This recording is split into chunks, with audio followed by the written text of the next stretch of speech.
Okay. Yeah, so for the past few years, we've worked with some of the great nonprofits in Rhode Island, and Green Energy Consumers Alliance is really one of the best advocacy groups around in terms of pushing legislation, making relationships with legislators, advocating. And Kai Salem was the super strong political leader. What's the title? Political advocate for Rhode Island in the past few years, and did an amazing job. And when she went off to law school, she left such big shoes to fill, and we thought it could not be done. But boy, were we wrong about that in such a good way, because Amanda Barker came to town and got off her horse, or her EV probably, and just has been incredible in terms of organizing and hitting the ground running. And despite a difficult environment in the legislature this session, a few things did manage to pass. So if we could get Amanda's view of the summary of the session, that'll be amazing. And then we'd like to have a kind of brainstorming session about how can we do better next year. Thanks, Amanda. And you're gonna, oh, you're already on the Zoom.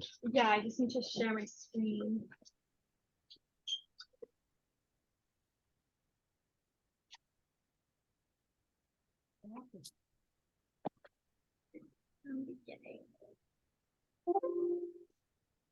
I think we're good. All right, well, thank you, Justin, for that very kind introduction. For anyone who doesn't know me, my name is Amanda Barker. I am the policy advocate at Green Energy Consumers Alliance. I've been in the position for about 7 months now. And yeah, I, as Justin said, just hit the ground running. I started basically right before the legislative session began. In case anyone is not familiar with Green Energy Consumers, our mission is to speed the transition to a zero carbon future. We do that through both programs and policy. So we have a lot of programs helping people get electric vehicles, heat pumps, solar, and then policy is what I work on. I am the Rhode Island policy advocate, and I advocate for decarbonization policies. Recently, it's been mainly building decarbonization policies, as well as some transportation decarbonization policies. And my predecessor, Kai Salem, as Justin was mentioning, definitely did a lot of work in the electric sector decarbonization. And last year, in 2022, with your help, was able to pass the 100% renewable energy standard, which was a really big win. And I'm not saying there's not more work to do in the electric sector. There certainly is. There's really long interconnection queues and permitting issues and things like that. But because there's so little being done with specifically building decarbonization, but also transportation, we decided to make those our top priorities. So that's mostly what I'm going to be talking about today.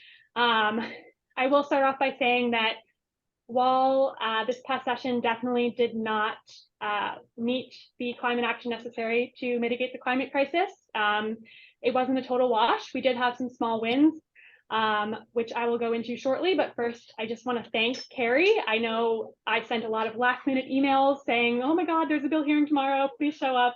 And you guys showed up. So I really appreciate that. And I know you guys called your senators, and I actually had senators and representatives calling me saying, CARI called me, what's going on with this bill? And so it was actually really helpful that you guys made those calls.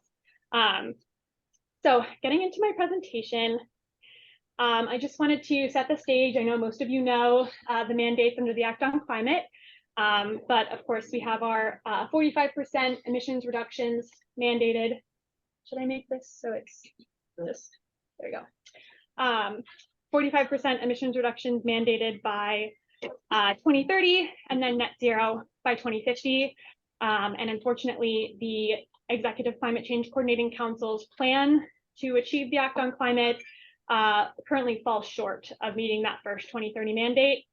The modeling shows it's estimated to reach about 40% emissions reductions by 2030. And that's if they implement everything that's currently in the plan, which they are not doing. So we definitely have a lot more work to do. And that is why we are advocating so furiously at the legislature to try and fill in those gaps that are not included in the 2022 climate update.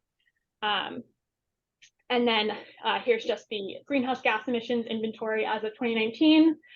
Transportation makes up most of our emissions, but buildings are a close second, making up almost 30% of our emissions, which is why it's so important that we get building decarbonization policies across the finish line.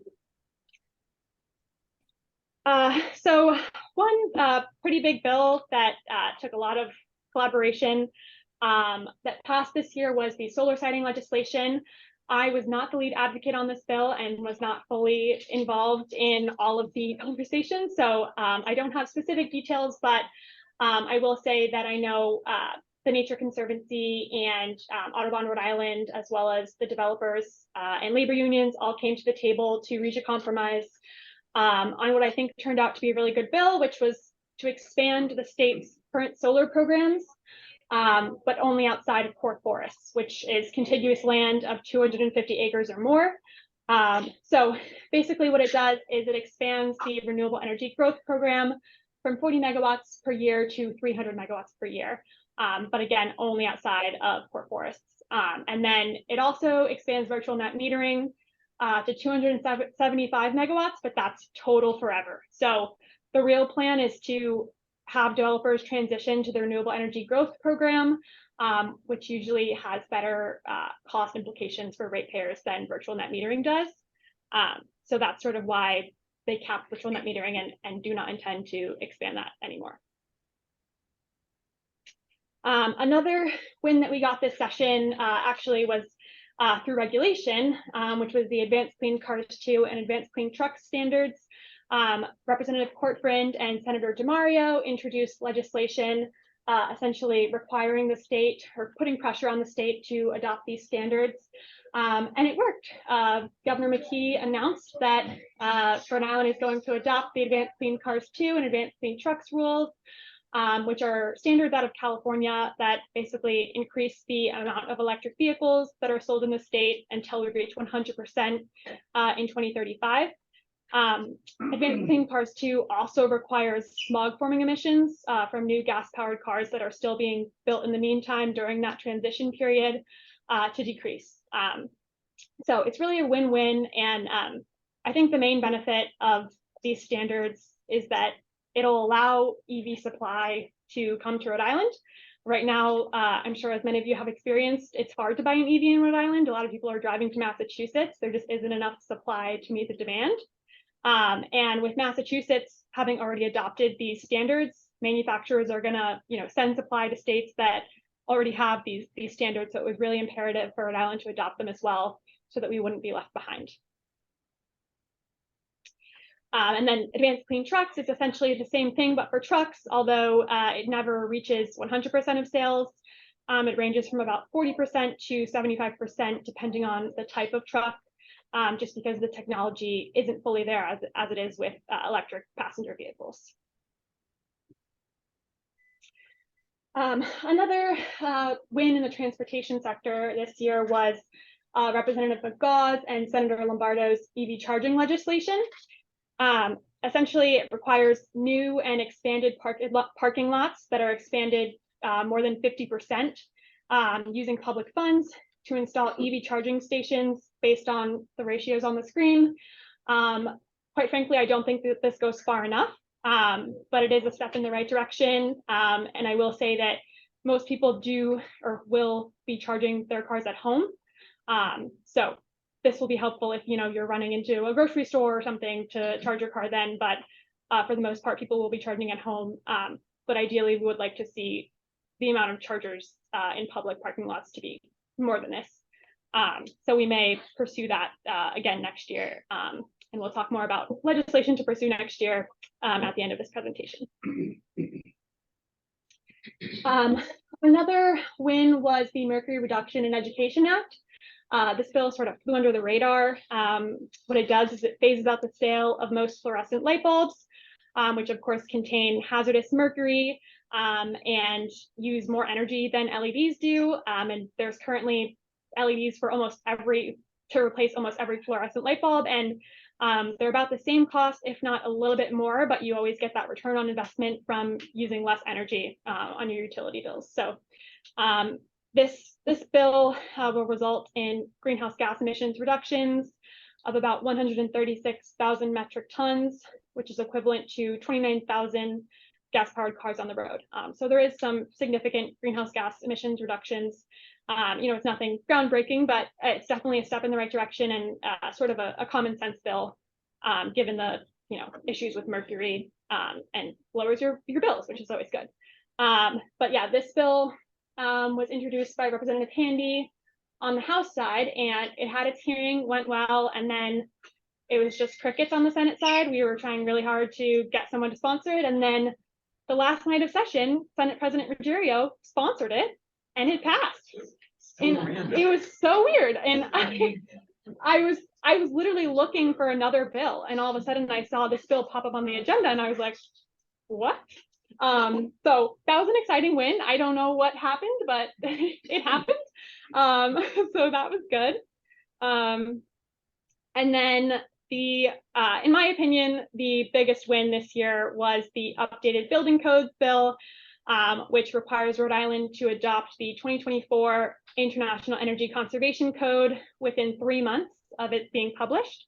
And it's expected to be published by January the latest. So that means by April, we will be the first state to be on the 2024 International Energy Conservation Code, which does require us to build to the highest energy efficiency standards, which is a win. As you can see here on the graphic on the left, there's about 8% savings in energy costs, and emissions. And that's from going from the 2021 code to the 2024 code. But we're actually going to see even more savings than that, because Rhode Island is currently on the 2018 code with weakening amendments. So we'll see more savings than what's on the screen.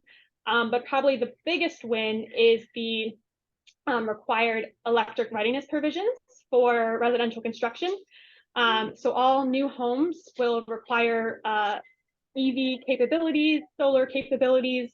So essentially, it's much easier for homeowners to easily transition to adding a heat pump, adding an EV charger, things like that. So I think that is a significant win. And this bill was not easy to pass.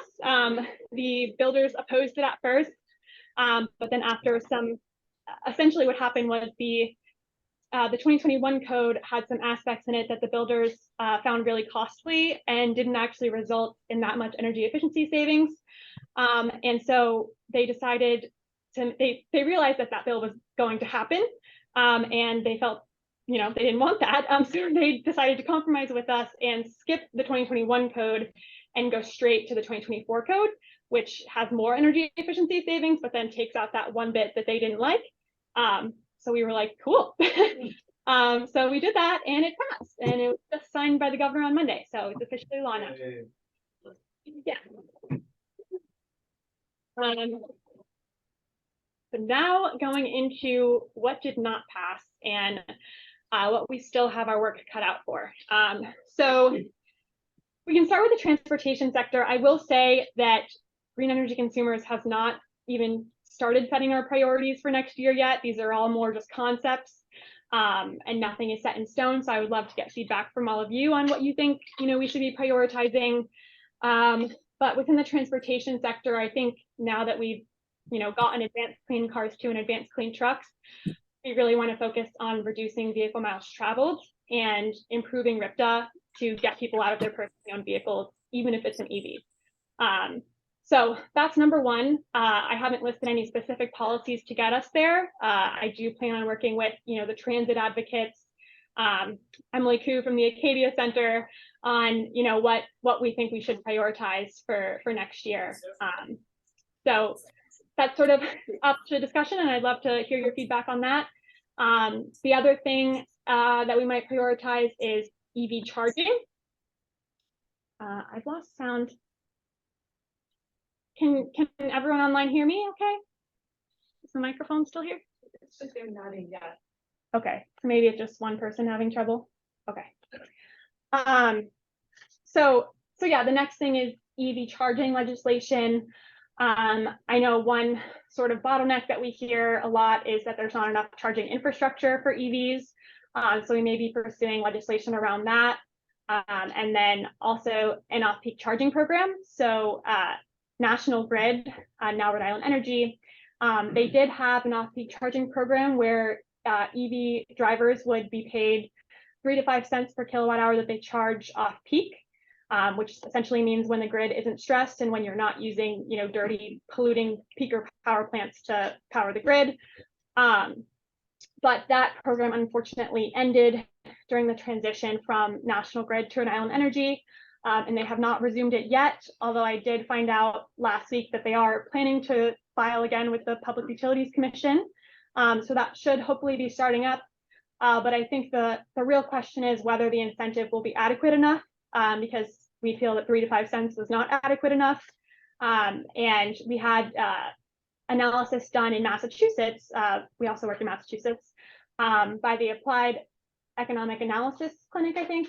And they found that if you account for all of the benefits of charging off peak, like improved transmission and distribution, not needing to make upgrades to the grid as much, you really should get a 16-cent discount per kilowatt hour. So, if Rhode Island Energy does go forward with the program, we're certainly going to advocate for that. And if they decide not to do that, we might pursue legislation mandating that. So that's one thing. And then the other thing is potentially requiring the state's fleets to be electrified. I think there was a bill in by McGaugh this year, but it didn't go anywhere near what we needed to go to. So I'll be meeting with her in the coming months to discuss that. So that's the transportation sector. I would love to get your feedback, maybe once I go over the building sector as well. So building sector, there's sort of 2 key areas. The first is existing buildings. So 70% of our building stock in 2050 is already in place today. So when we talk about reaching net zero by 2050, it's really critical that we address emissions from existing buildings. And so we had in legislation this past year that got close to passing, but ultimately did not make it over the finish line, that first requires benchmarking. So large buildings over 25,000 square feet would be required to report their energy usage data to the Office of Energy Resources. It's as easy as just submitting your utility bill. So it's not a lot of administrative work on the building owner. And then the Office of Energy Resources would take all of that data and use it to inform a standard by which buildings would have to gradually reduce their emissions by. It would all be set by building category. So hospitals would have to reduce their emissions in line with other hospitals. So it would all be gradual and nothing like too catastrophic. We're not requiring hospitals to, reduce their emissions as much as we'd require consumers to reduce their emissions. That is going to be a priority again next year, probably our top priority. But another bill that we've been pursuing in Massachusetts that we did not feel Rhode Island was ready for last session, but we probably will introduce next session just to stir things up a bit, is the clean heat standard, which is essentially a cap and trade program. It requires fuel suppliers to help consumers either weatherize their homes or implement heat pumps, and they receive what we call clean heat credits for doing that. And so that is something that we're pursuing in Massachusetts, and we will pursue in Rhode Island just to show, honestly, that benchmarking and building performance standard is the easier option. Because I'm sure you all know that Governor McKee owns a heating oil business, and he's not going to be very happy with that clean heat standard. So, but it'll at least show that we need to do benchmarking and building performance standards. Encourage them to get into heat pumps. Yes, yes, yeah. Yeah, and that would the clean heat standard would all be gradual. So it's not like we're immediately, taking jobs away from heating oil delivery people. It's, they'd see the writing on the wall and hopefully transition into heat pumps.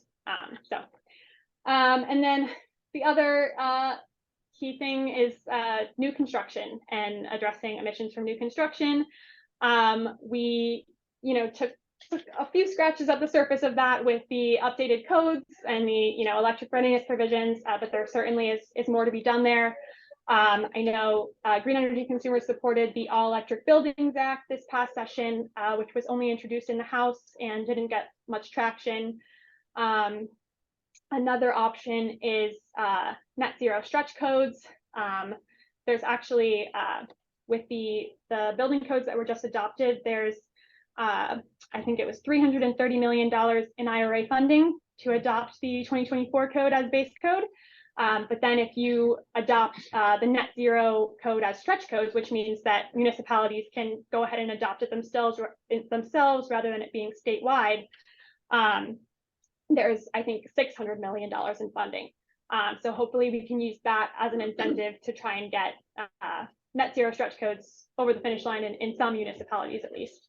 And then I wanted to point out one thing that Massachusetts passed last year that might be a good sort of stepping stone if we can't get the All Electric Buildings Act over the finish line, which is in their climate bill last year, which, by the way, Massachusetts passes like huge omnibus climate bills that are like 100+ pages. Rhode Island, for some reason, passes individual bills. But on like page 80 of that bill, there's a eligibility for 10 Massachusetts cities to apply to only require all electric buildings. And the cities there's actually more than 10 cities that applied, which is great. The application process is happening right now. And the cities that do apply and are awarded it actually get incentives for doing that. So that's sort of the carrot on the stick thing there. So I have one more slide, and then I would like to just have a discussion of what you all think we should be prioritizing and how you think we can best get them over the finish line. So I know that many of you would like to see all electric buildings in new construction, and as do I. But I do think it is still going to be a tall task politically in 2024. And I think one thing we can do is look to other states that have done it, aka New York, and figure out what worked for them, and maybe we can translate that into work here in Rhode Island. So I think the first thing that got Massachusetts to get that bill over the finish line was that they had a really clear climate action plan with policy actions required by certain dates. So they literally listed out like when you can no longer purchase gas heating by in their plan, or when new construction must be all electric. And I think another key thing within that plan was that there was a huge amount of consensus among stakeholders. All the environmental advocates were united, even the builders were involved in it. And I think one thing that I think might have been lacking this year was stronger support for climate mitigation policies within the environmental community. I think, in years past, we had the Act on Climate, which we all rallied around, and then we had the 100% renewable energy standard last year. But this year, there wasn't like one main bill that we all supported. There was like, Priscilla and Sue from the Nature Conservancy and Audubon, Rhode Island were working on solar setting, which was important and needed. But then, I was working on building decarbonization. The Acadia Center would have been working on building decarbonization, but they had that lag in hiring a new person. So it did feel like at some times, like I was the only one advocating for building decarbonization. And so I think it would be great to have more consensus among the environmental community. And one thing that I heard a lot from legislators was the amount of equity priorities was overwhelming, and that might have been to our detriment. It's much easier for us to say this one bill must pass, and that's how the Act on Climate passed. That's how 100% renewable energy standard passed. And that's not to discredit, like I think every single priority that ECRI made a priority is important. But I think it would be useful if we were to rally around one top bill for climate and say, this is the strongest bill to mitigate the climate crisis, which will impact every other priority that we have. So I'm looking forward to trying to focus more on that in 2024. I would really appreciate if CARI could come to more ECRI meetings and helped me advocate for climate mitigation policies. And I'm very excited that Emily Koo, who is the new policy advocate at Acadia Center, is starting up, and I know she's going to be helpful in helping decarbonize buildings. So that was one thing. The other thing is, I think we also need to bring builders to the table. I realized that as soon as they supported the 2024 code, that bill moved so fast, and they have a lot of power over the legislature. So does the Office of Energy Resources and the Public Utilities Commission. And while we don't always agree on everything, they are valued in the legislature. And so I've learned, as I said, I started right when the legislature started. So I sort of learned as I went that it's really important to have those conversations early on and make sure everyone is on the same page.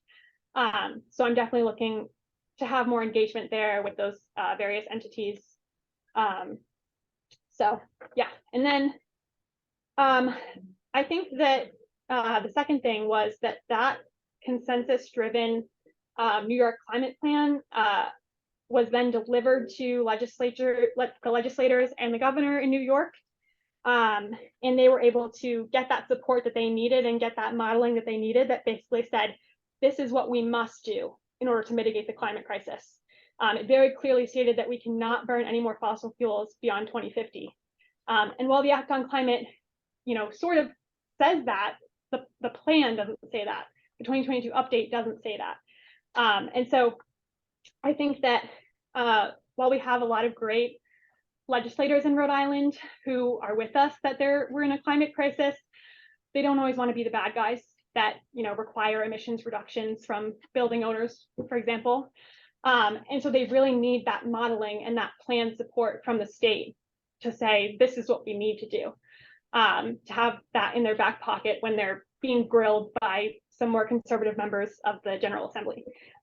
So I think that would be a very useful way to direct our advocacy is towards one, the future of gas docket that is currently ongoing with the Public Utilities Commission.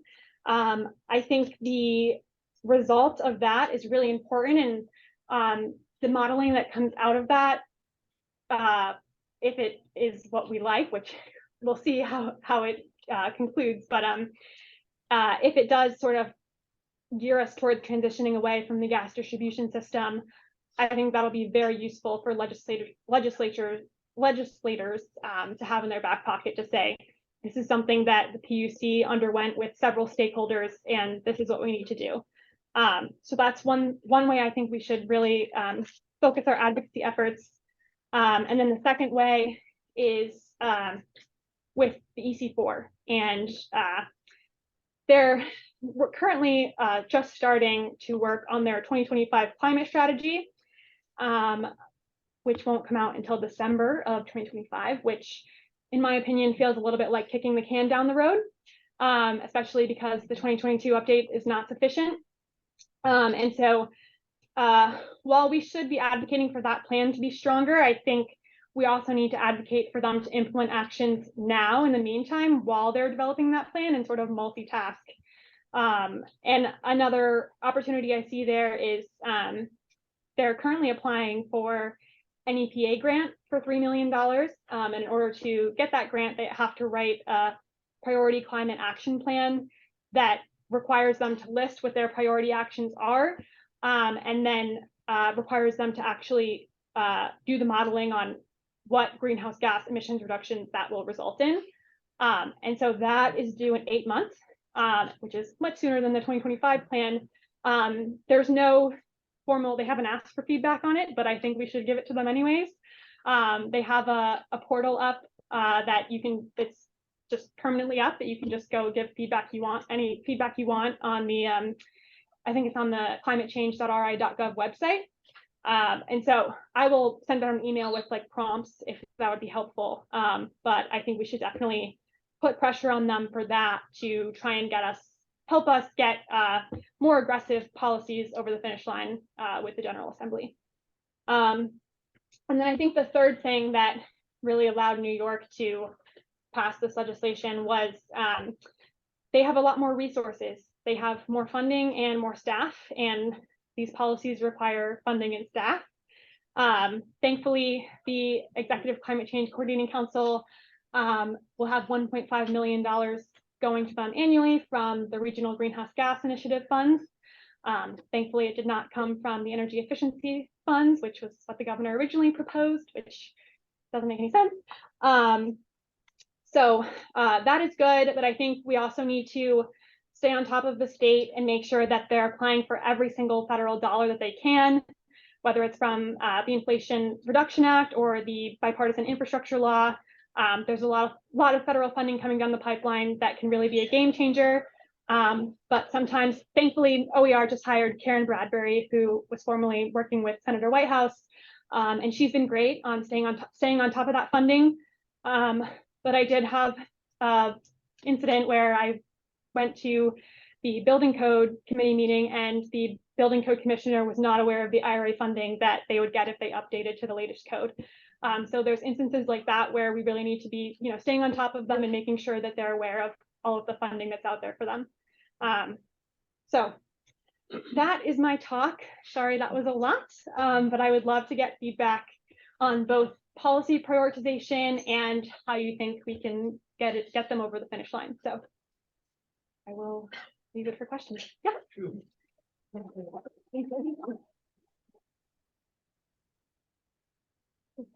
Yeah. Thank you so much for this very powerful presentation. Thinking about priorities, you were mentioning about the PUC, and I am thinking right now, what are the possibilities in terms of having a conversation with them before they come up with their proposal in terms of how moving into sustainable energy generation.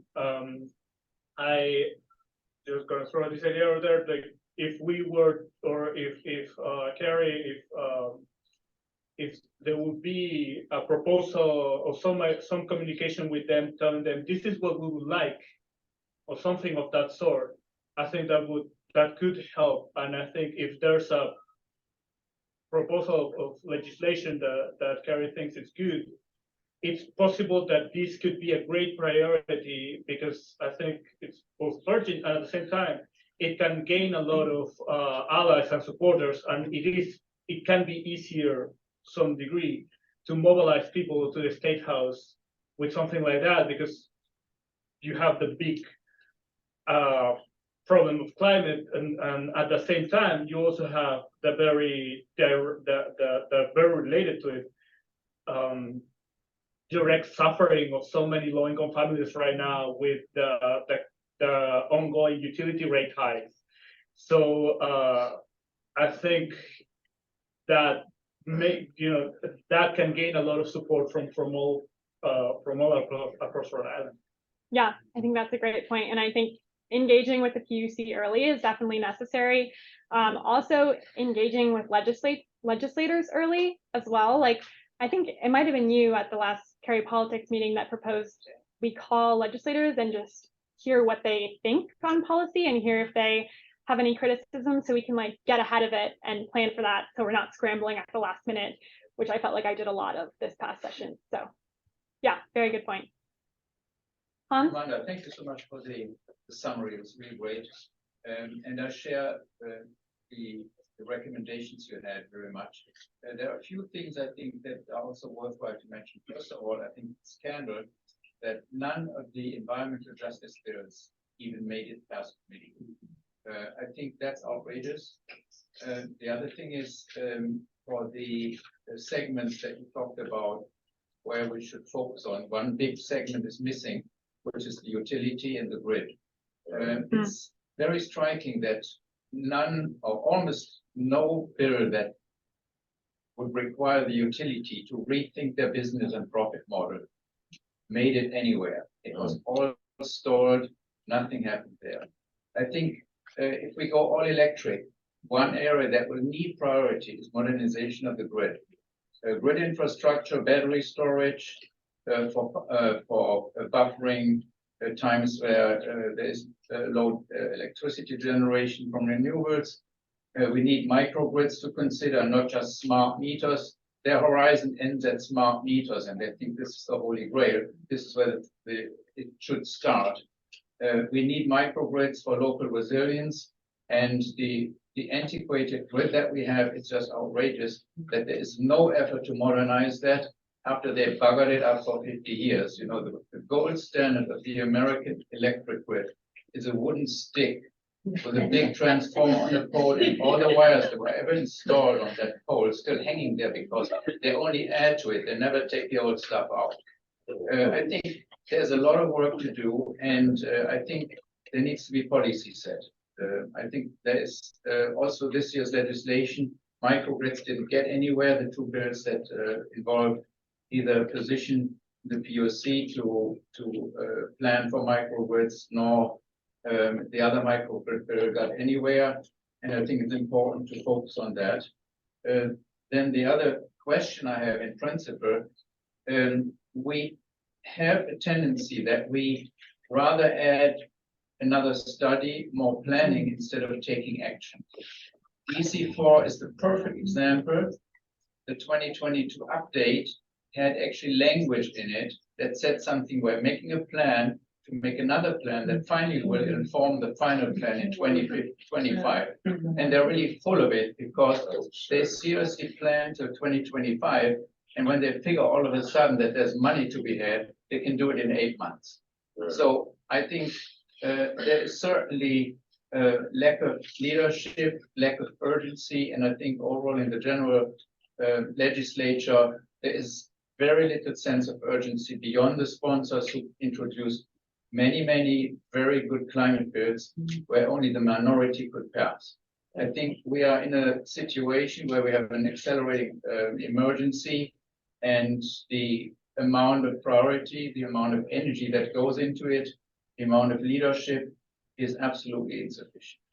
And I think that's to me, sorry for pooping the party here, but I think it's really why we are stuck.